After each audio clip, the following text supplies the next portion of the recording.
வெள்ளத்தினால் அழிவடைந்த பயிர் நிலங்களுக்கான நட்டஈடு வழங்கும் அரசாங்கத்தின் வேலை திட்டத்தின் கீழ் சேதங்களை மதிப்பிடும் நடவடிக்கை தற்போது ஆரம்பமாகியுள்ளது. எதிர்வரும் 2 தினங்களுக்குள் சேத மதிப்பீடு நடவடிக்கைகள் நிறைவடைந்தவுடன் நட்டஈடு வழங்கும் நடவடிக்கை ஆரம்பமாகும் என விவசாய மற்றும் கமநல காப்பீட்டு சபை தெரிவித்துள்ளது. சீரற்ற வானிலை அடுத்து ஏற்பட்ட வெள்ளத்தினால் பல மாவட்டங்கள் பயிர் நிலங்கள் சேதமடைந்தன.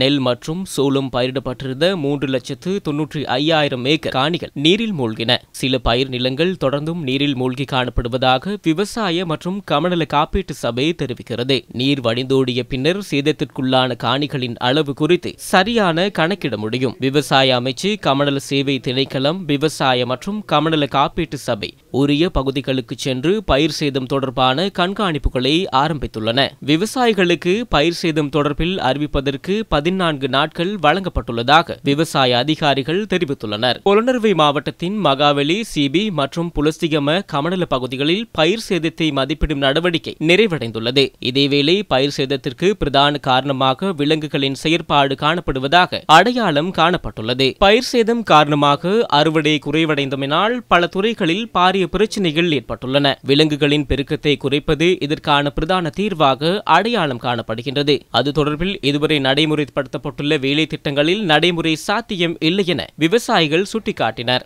ஹெக்டர் கொபேகடுவ விவசாய ஆராய்ச்சி நிறுவனத்தினால் முன்னெடுக்கப்பட்ட ஆய்வில் சில பகுதிகளில் விலங்குகளின் பெருக்கம் பாரிய அளவில் அதிகரித்துள்ளதாக உறுதிப்படுத்தப்பட்டுள்ளது. இந்தளவு பயிர்களுக்கு சேதம் விளைவிக்கும் சில விலங்கினங்களின் பெருக்கத்தை கட்டுப்படுத்த நடவடிக்கை எடுக்க வேண்டும் என சுற்றுச்சூழல் மற்றும் மனிதாபிமானத்திற்கான சர்வதேச அமைப்பு சுட்டிக்காட்டுகிறது. பயிர் சேதம் விளைவிக்கும் விலங்குகளுக்கு எதிராக செயற்படுவதில் எந்த பிரச்சனையும் இல்லை.